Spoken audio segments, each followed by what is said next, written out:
O alguna fuente de ingresos que sabemos que es fija, tenemos que tener mucho cuidado de no creer que no necesitamos de Dios o de las personas.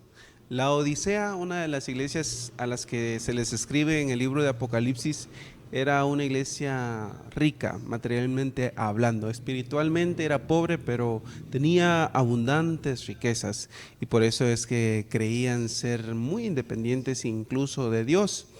La Odisea era una ciudad que se fundó aproximadamente 250 años antes de Cristo, y se le llamó así, la Odisea. Era un lugar donde había mucho comercio, habían banqueros y la industria estaba creciendo.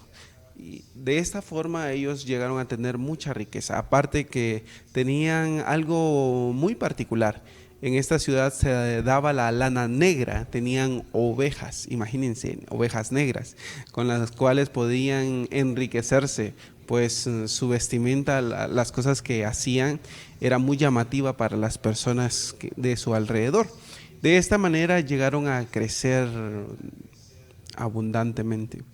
Al igual que en nuestra ciudad, recuerdo hace algunos años cuando venía a la ciudad, no había muchos comerciantes. Ahora en toda la calle principal vemos locales y comercios por todos lados. Vemos también cómo es que la población se ha multiplicado, y muchos incluso se están quejando del abundante tráfico que también hay debido al crecimiento de la gente acá. Pero esto pasa en todos lados. Al correr el tiempo se van viniendo más personas a vivir al entorno donde nosotros vivimos. Y de esta forma es como la industria, también las oportunidades de empleo van creciendo. Así era esta ciudad, bastante rica, digamos que sobresaliente en ese sentido, puesto que incluso hubo un terremoto por ahí por el año 60 después de Cristo.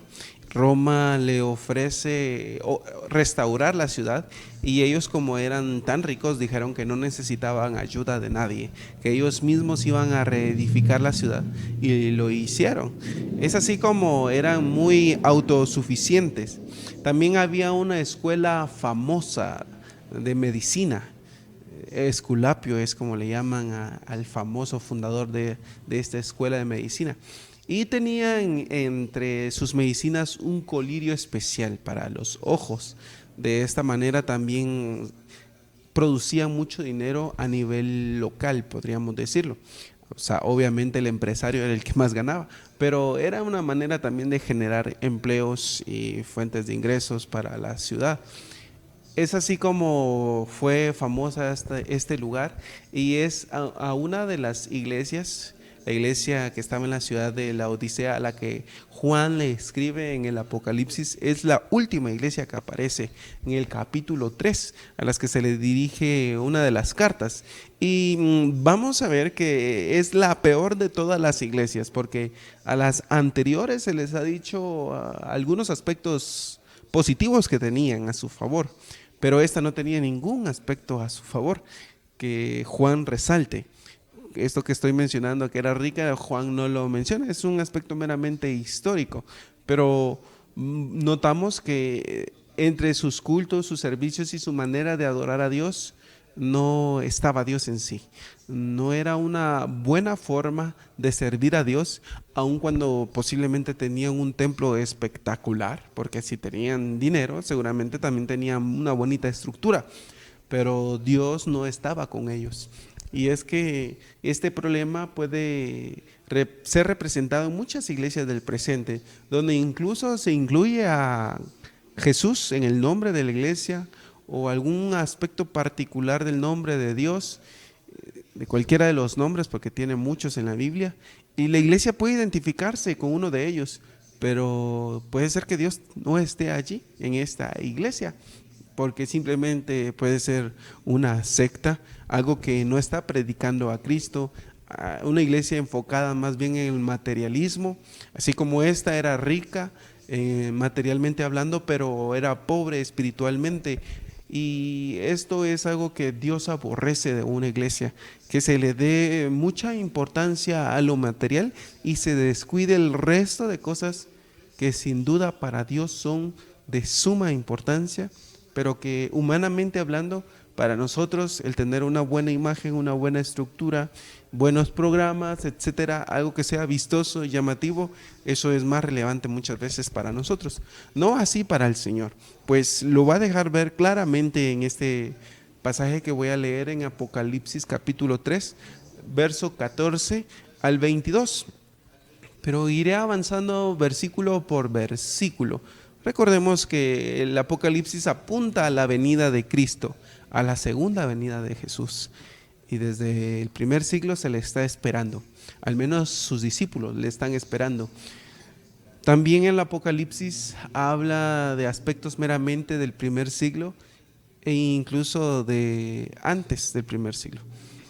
Pero es muy relevante para el presente. Sus aplicaciones son muy relevantes para nosotros. Y quiero empezar leyendo el verso 14 del capítulo 3, que dice así: y escribe al ángel de la iglesia en la Odisea. Ese "y" quiere decir que antes ya se ha dicho algo, y ya como les mencioné, es la última iglesia a la que se le escribe una carta. Ya se han hablado a 6 iglesias antes y esta es la última, y por eso dice: y escribe al ángel en la iglesia de la Odisea. El ángel era el pastor o el anciano principal de esa iglesia. Y la Odisea era el nombre de la ciudad, pero esa iglesia seguramente le habían colocado el nombre de la ciudad. No estoy seguro si era la única iglesia en esa ciudad, etcétera. Podrían haber muchas ideas respecto al nombre, pero la ciudad se llamaba la Odisea y ahí había una iglesia específicamente a la que se le escribe esta carta. Dice así: he aquí el amén, el testigo fiel y verdadero, el principio de la creación de Dios, dice esto. Esto es lo que se desarrolla en el verso 14. El que está hablando es Jesús. Recordemos que es Jesús dictándole a Juan. Juan es el que está escribiendo en la isla de Patmos y Jesús es el que está hablando directamente a Juan. Y Juan está tomando nota de ello y le dice que es el principio de la creación de Dios. Y este tema es importante porque se ha dado pauta a que es mal interpretado y se cree que Jesús es parte de la creación de Dios, porque aquí se dice el principio de la creación de Dios. Pero hay otras versiones bíblicas que podrían explicar de mejor forma esta expresión. Y dice así, se podría entender de esta forma: máximo gobernante, el soberano de la creación, el origen de toda la obra creadora, el instrumento para crear. En otras palabras, Jesús no es creación de Dios, es creador, es amo y señor de la creación. Recordemos que Jesús es divino. Jesús comparte su deidad con el Padre y con el Espíritu Santo. En esencia son el mismo, en esencia, en unidad son uno. Pero es difícil entenderlo para nosotros porque la Biblia nos lo presenta en 3 personas: Padre, Hijo y Espíritu Santo. Así se ha dado a conocer Dios al ser humano, y definitivamente yo no pretendo aclarar el tema porque por más de 2000 años esto ha sido una discusión y es muy difícil de comprender la Trinidad. Alguien que crea haber entendido quién es Dios en su plenitud es porque todavía no ha comprendido quién es Dios en realidad, pero es muy difícil entender la Trinidad. Por eso es que es necesario entender a la persona de Jesús, porque si tú crees que Él es una criatura, alguien que fue creado por Dios, al igual que cualquier ser humano o los ángeles, estás equivocado en tu teología. Y recordemos que una mala teología lleva a una mala práctica. Por eso es que muchas personas que pasan predicando a veces por tu casa y pretenden explicar a la persona de Jesús sin entenderla, hay que tener mucho cuidado y más bien explicarles a ellos quién es Jesús. Pues este término traducido del griego al español de esta forma, el principio de la creación no se refiere a que Jesús fue creado. Por el contrario, Jesús está sobre toda la creación, es la autoridad, es el ente creador, es el medio por el cual el Padre crea, y por supuesto el Espíritu Santo está también en la creación. Por eso digo, no es fácil entender la Trinidad. ¿Quién la ha comprendido? Solamente Dios. Solamente Él entiende quién es, porque nuestra mente es finita. El punto es que esa expresión que Jesús es el principio de la creación no se refiere a que Él es alguien que fue creado. Por el contrario, Jesús es creador y es Dios. El mismo autor de Apocalipsis escribe el libro de Juan, el Evangelio de Juan. Allí tú puedes ver cómo es que se presenta desde el primer capítulo a Jesús como el creador, como el Señor de la creación. De esta manera puedes resolver algunas dudas respecto a este tema. Pero es importante mencionarlo porque no es cualquier persona a la que le está enviando un mensaje a la iglesia de la Odisea. Es el mismo Creador, el mismo Señor, el mismo que conoce todas las cosas, el que sabe cada detalle de cada iglesia. Y por eso le dice a la iglesia en el verso 15, yo conozco tus obras.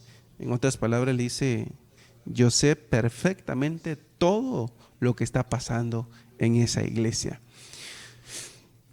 Esta iglesia no estaba pretendiendo agradar a Dios por lo que se va a decir. Posiblemente estaban enfocados en hacer las cosas como a ellos mejor les parecía, sin tomar en cuenta la voluntad de Dios, el fundamento que los apóstoles del primer siglo ya habían establecido respecto a la doctrina. Y repito, los apóstoles del primer siglo, quienes anduvieron con Jesús, quienes estuvieron dispuestos a entregar su vida por Jesús, ellos y también los profetas del Antiguo Testamento, que también muchos de ellos murieron perseguidos por el Evangelio, o mejor dicho, porque el Evangelio como tal es más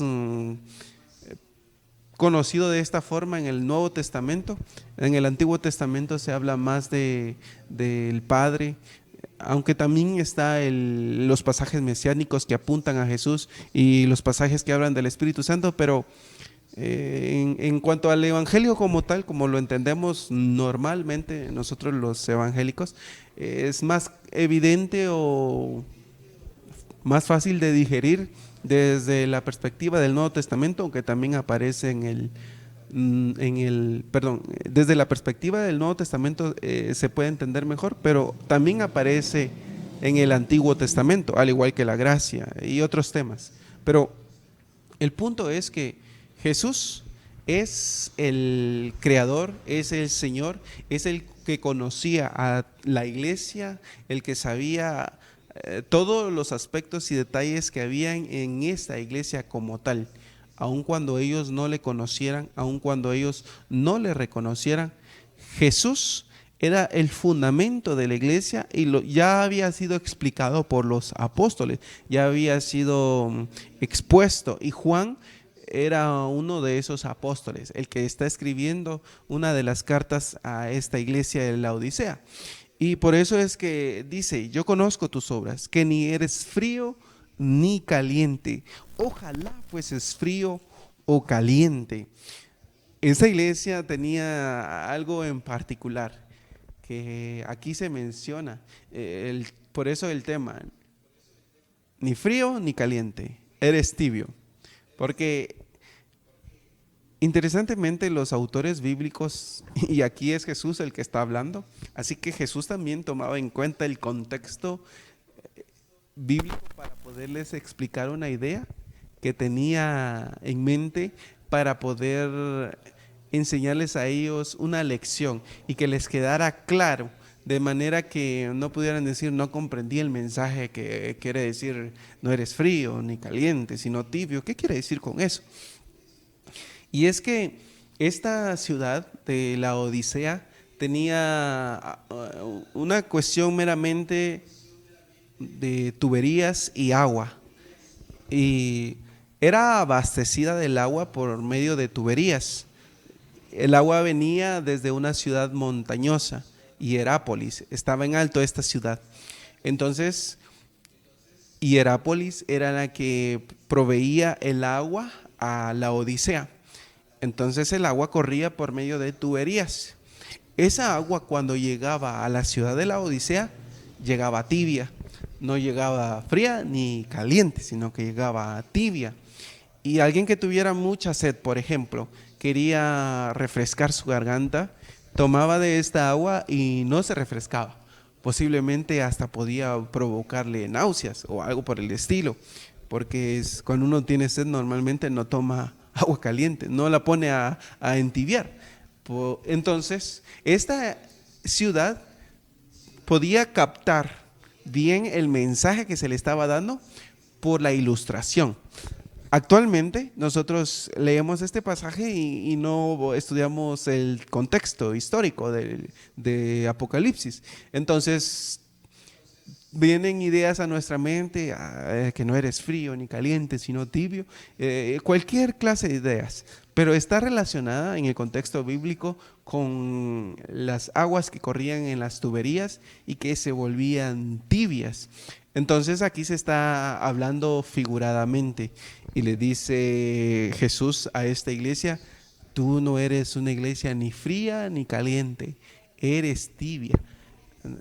Podríamos decir, no estás en nada. En otras palabras, eres una iglesia que no está en nada. Verso 16, pero por cuanto eres tibio y no frío ni caliente, te vomitaré de mi boca. El pasaje, la carta está siendo dirigida a la iglesia. Y veamos lo que Jesús le está diciendo a esta iglesia.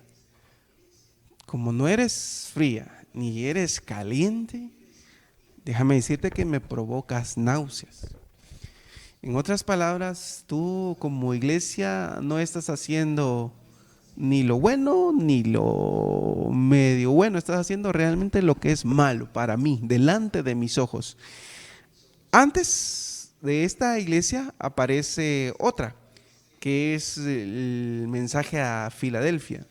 Y a la iglesia de Filadelfia se le felicitó por su buen trabajo, por su fidelidad, y se le insta a que siga trabajando aún más. Pero antes de la iglesia de Filadelfia aparece la iglesia de Sardis, a la que se le dijo que solamente vivía de apariencias para agradar a otros.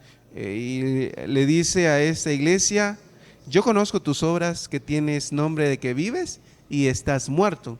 En apariencia ante las personas tú estás vivo, pero delante de mí estás muerta como iglesia. Es lo que le dice Jesús a la iglesia de Sardis. Y aquí hay algo similar, porque le dice: tú no eres fría ni caliente, yo te voy a vomitar. Delante de mí no eres aceptable.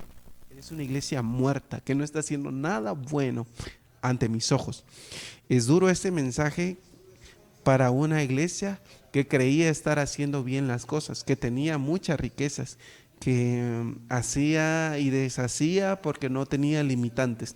Reconocemos que cuando tenemos recursos podemos emprender proyectos, tenemos algún objetivo en mente, es más fácil de conseguirlo porque hay recursos, hay medios, hay contactos, pero cuando carecemos de todo eso es más difícil. Así que era una iglesia posiblemente emprendedora y creían que por eso estaban bien, pero el dinero no te hace aceptable delante de Dios, tampoco te hace detestable. Tus actos, tus acciones, lo que tú piensas, lo que tú haces con tus recursos, con todo lo que Dios te ha dado, es lo que te hace una persona diferente. Definitivamente es a través de Cristo que nosotros somos aceptados delante de Dios y somos tomados como hijos. Definitivamente solamente es por los méritos de Cristo. Y eso es lo que a nosotros nos debería hacer o nos tendría que motivar a acercarnos a Dios con amor, con humildad, al saber que no es por nuestros méritos, sino es por su gracia y es por su misericordia que nos recibe delante de Él. Esto mismo es algo que debe hacernos pensar que ya sea que tengamos o no tengamos, Dios no nos rechaza por eso, pero sí cómo estamos nosotros actuando con los recursos que Dios nos da y la forma en cómo le estamos sirviendo. Esta iglesia era rica, pero no le estaba sirviendo de la forma correcta. Y es que podríamos pensar que alguien que es bendecido materialmente hablando es alguien que está agradando a Dios, pero no necesariamente. Esta iglesia era una que le provocaba asco, vómito a Jesús, y por eso le dice: yo te vomitaré de mi boca. Esa es la iglesia a la que se lo está diciendo.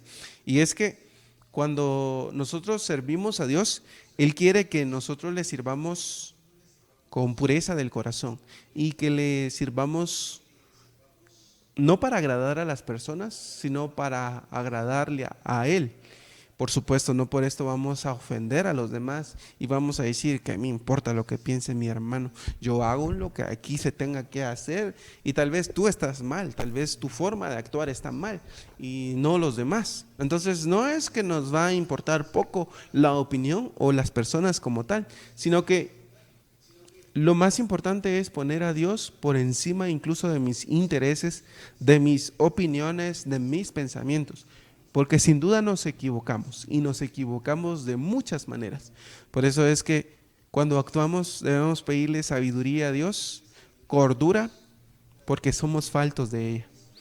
Nos falta bastante para comprender cómo quiere que nos comportemos en medio de las situaciones difíciles que vivimos. Esta iglesia seguramente estaba enfocada en sí misma. Y es que este es un problema que podemos cometer también nosotros los cristianos, enfocarnos solo en nosotros, creer que mi bienestar es más importante que cualquier otra cosa y descuidar así mi relación con Dios, una relación genuina. No es que el que tú estés bien intelectualmente o físicamente, económicamente, sea algo que Dios no quiera. Por el contrario, un padre siempre va a desear lo mejor. Lo malo es cuando te centras en ti, en que tu opinión es lo más sagrado, lo único que vale, y no hay lugar para la empatía con otras personas, para la conversación, para mostrar amor en cuanto a diferencias de ideas y poder llegar a un acuerdo.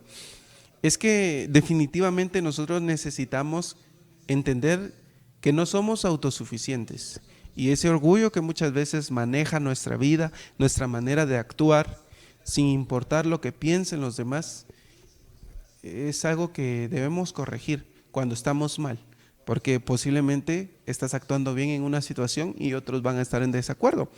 También van a pasar ese tipo de situaciones donde todo el mundo va a estar en tu contra por estar haciendo bien las cosas. No me estoy refiriendo a ese tipo de cosas donde no te tienen que importar la opinión de los demás, porque definitivamente Jesús fue en contra de su propia cultura, ideas que ellos concebían de diferente forma y él no, y él vino a corregir. Ustedes han escuchado tal cosa acerca de la ley, mas yo les digo, y les daba la interpretación correcta porque muchos se creían muy sabios creyendo que él estaba mal, pero él les daba la verdadera interpretación. Por supuesto, vamos a hacer la diferencia ante situaciones que se nos presenten con personas difíciles, pero lo vamos a hacer con sabiduría, porque eso es lo que Dios desea de nosotros. El punto es que no caigamos en el error de creer que no necesitamos a los demás, que no necesitamos incluso a Dios y lo vamos a dejar fuera de nuestras decisiones o incluso de nuestra manera de ver las cosas, porque a veces nos creemos muy sabios, a veces nos creemos muy inteligentes y no nos damos cuenta que somos detestables ante las personas por eso, por creernos. Y es algo que definitivamente la inteligencia que Dios da no provoca. Pero esta iglesia se creía muy sabia, muy dependiente de sí misma, al punto que Jesús les dijo: yo te vomito, porque tú no tienes un fundamento cristiano en ti. Así que esta misma palabra le podría decir Jesús a cualquier iglesia que pretenda estar haciendo bien las cosas, pero que en realidad no le está adorando, sino que está centrada en aspectos económicos, aspectos meramente de intereses sociales o políticos, donde no importan los valores que se practiquen ahí en esa iglesia, donde no importa si tú andas en pecado o no. Aquí lo que importa es que tú traigas tu ofrenda, que estés siempre en los cultos, y eso es lo importante. Ya de aquí para afuera, lo que hagas del templo, eso no es relevante. Pueden haber iglesias así, y Jesús podría decirle lo mismo. Yo detesto esta iglesia, podría decir Jesús eso. Verso 17 dice: porque tú dices, yo soy rico y me he enriquecido y de ninguna cosa tengo necesidad. Miren, esta iglesia pensaba estar muy bien, pero lo que le dice Jesús es: y no sabes que tú eres un desventurado, miserable, pobre, ciego y desnudo. ¿Cómo es que ante los ojos humanos podríamos ser agradables, aceptos, ser queridos, amados por ese gremio, por esa comunidad? Pero Jesús dice: qué mal estás, queriendo agradar a todo mundo, pero ante mí eres como alguien que está desnudo. Crees ser rico, pero eres pobre. Imagínense que Jesús nos dijera eso a cada uno de los que estamos escuchando este pasaje. Es algo que nos tiene que hacer pensar: ¿qué tanto estoy obedeciendo a Dios como Él quiere ser obedecido? En otras palabras, ¿me estoy vistiendo del Evangelio como Cristo quiere que esté vestido? ¿Mi iglesia es una iglesia saludable o es una iglesia enferma, enfermiza, que anda enfermando a muchos? Porque los miembros de esta iglesia que se están reproduciendo por otro lado son malos, y cuando salen llevan un evangelio torcido. ¿Qué tipo de vestimenta tenemos como siervos de Dios? Ya lo dije al principio, pero lo vuelvo a repetir. Una mala teología te lleva a una mala práctica. Un mal entendimiento de la palabra de Dios nos lleva a comportarnos como el mismo Satanás, aun cuando creamos que estamos agradando y honrando el nombre de Dios. Por eso es que tenemos que tener cuidado de no caer en este mismo error, donde somos ignorantes de nuestra propia condición espiritual, porque la iglesia creía ser rica y lo era materialmente, pero era pobre espiritualmente. Y dime si Jesús no ha prometido una vida abundante en el espíritu, como para que nos demos el lujo de estar raquíticos espiritualmente hablando. Si nosotros somos como cadáveres andantes en el espíritu, es porque nosotros queremos. Porque comida abundante que Jesús te ofrece, hay. Solo depende de ti aceptarla y comerla, practicarla, vivirla. Definitivamente dependerá de nosotros, y dependerá de tu iglesia, a la iglesia a donde vas, a donde sirves, donde tienes un ministerio. Dependerá de esa comunidad si también quiere practicar el evangelio de Jesucristo o quiere hacer las cosas como bien le parezca. Depende mucho de nosotros. Dios seguirá obrando por medio de su Espíritu y hablándonos para que nos arrepintamos, pero nosotros necesitamos obedecer su voz y tomar en cuenta qué es lo que Él desea de nosotros. Así que si no te has dado cuenta que eres un desventurado, miserable, pobre, ciego y desnudo, porque eres rico materialmente hablando, ten mucho cuidado. Dios puede perdonarte si lo has abandonado, si lo has dejado por seguir lo material. Verso 18: por tanto, yo te aconsejo que de mí compres oro refinado en fuego, para que seas rico, y vestiduras blancas para vestirte, y que no se descubra la vergüenza de tu desnudez, y unge tus ojos con colirio para que veas.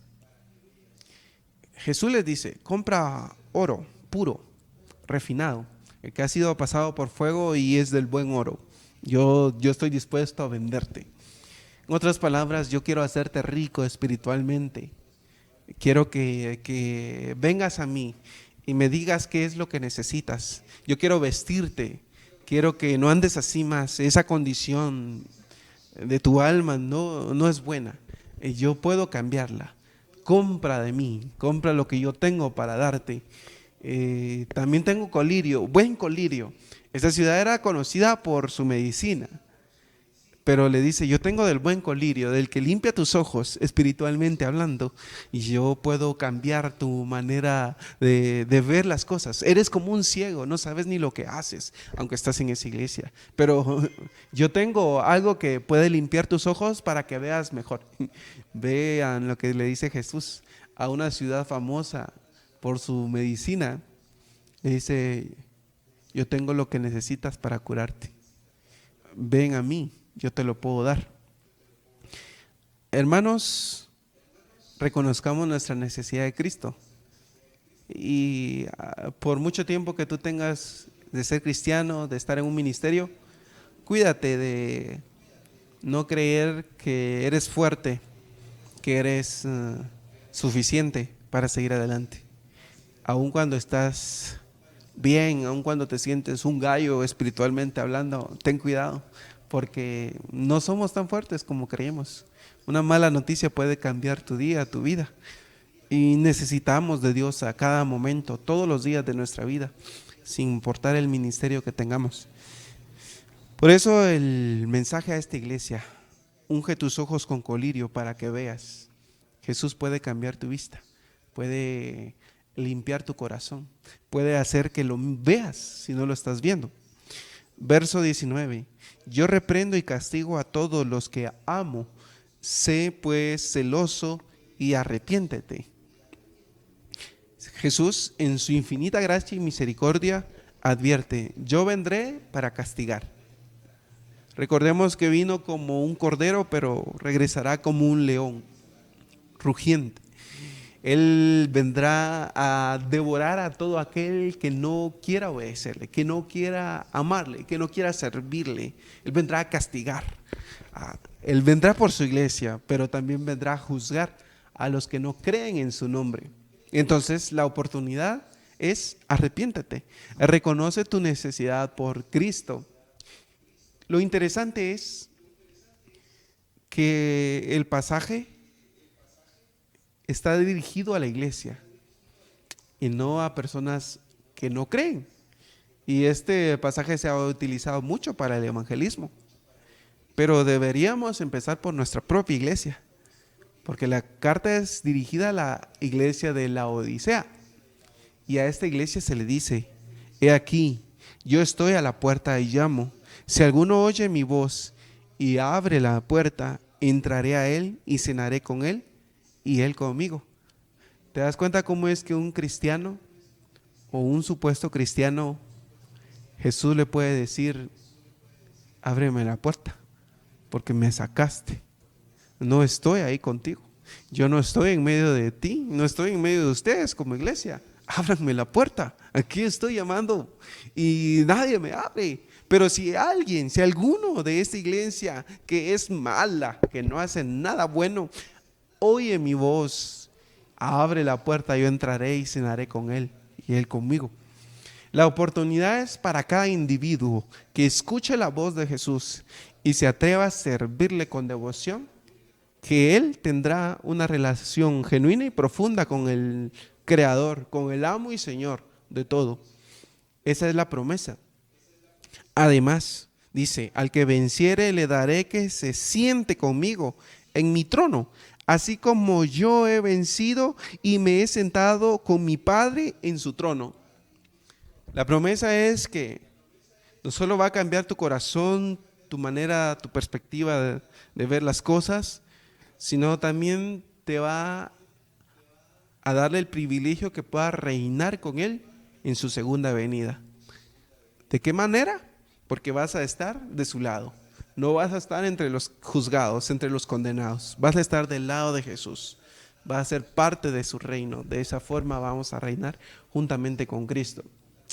Así que, como iglesia, necesitamos prestar atención a ese pasaje, porque tenemos que evaluar de qué forma estamos haciendo todo lo que hacemos, nuestros programas. Cuando planificamos, ¿qué es lo que planificamos como iglesia?